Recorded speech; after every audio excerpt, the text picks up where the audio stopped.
I want to talk about the new Kangaroos coach though.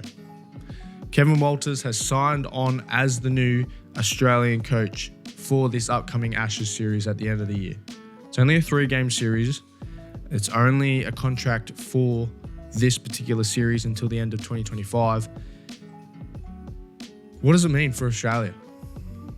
There is going to be, as soon as this NRL season is finished, as soon as the grand finals finish, everything is going to turn to international football. And is there going to be a lot to talk about this year? Absolutely.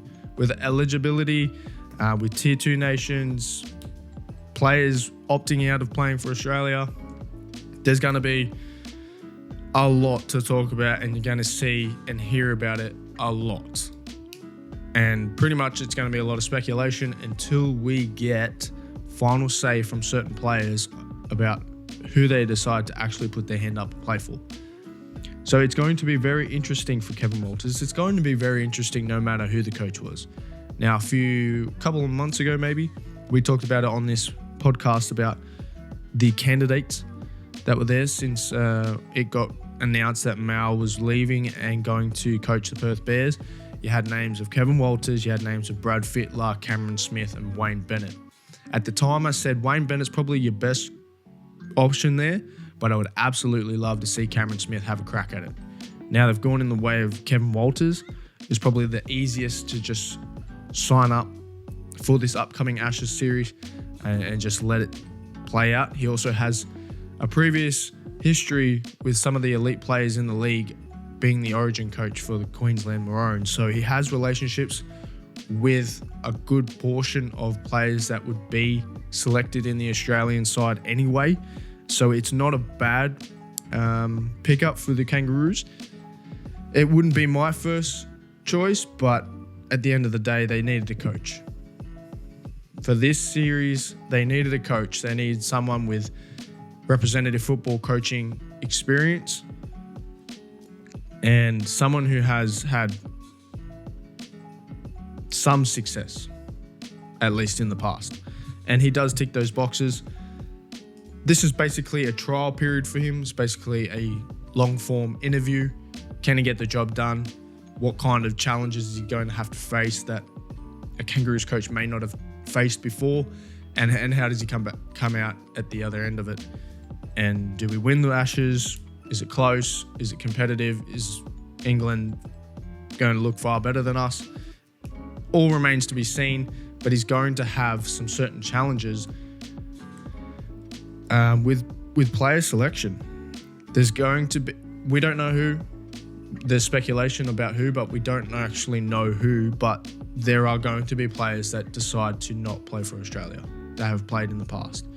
Obviously, you've got the biggest one being Payne Haas, but you've also got reports of Tino, Hammer, possibly defecting to Samoa.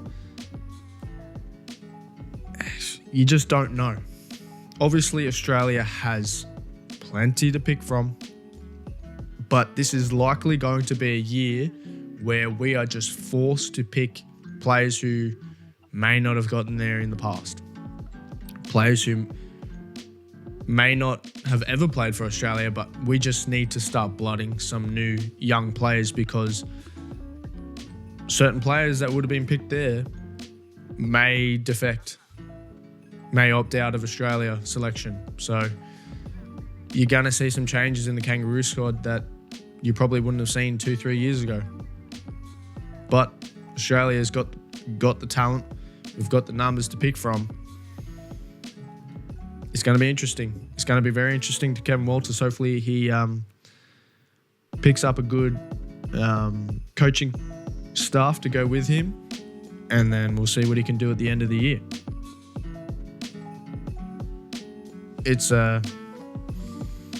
I don't think he's going to do a bad job. I don't think he's the best coach, but I don't think he's going to do a bad job. And like we've talked about in the past, it's really hard for a Kangaroos coach to be unsuccessful. With the talent, with the quality of players that Australia has and always has had, it's really hard for a Kangaroos coach to have a losing record. So the bar is set high, but you also have the players that can easily achieve that bar. So we'll see what he can do at the end of the year. We'll see what players are actually available for him to pick from. But like I said, Australian players run deep. This is Australia. The NRL is in Australia, so he won't have any troubles actually filling out a squad. Just may not be the type of squad you would have seen last year, the year before. But I believe he will still do a decent job, and then we'll obviously see next year whether he remains the Kangaroos coach or whether they decide to go in a different direction.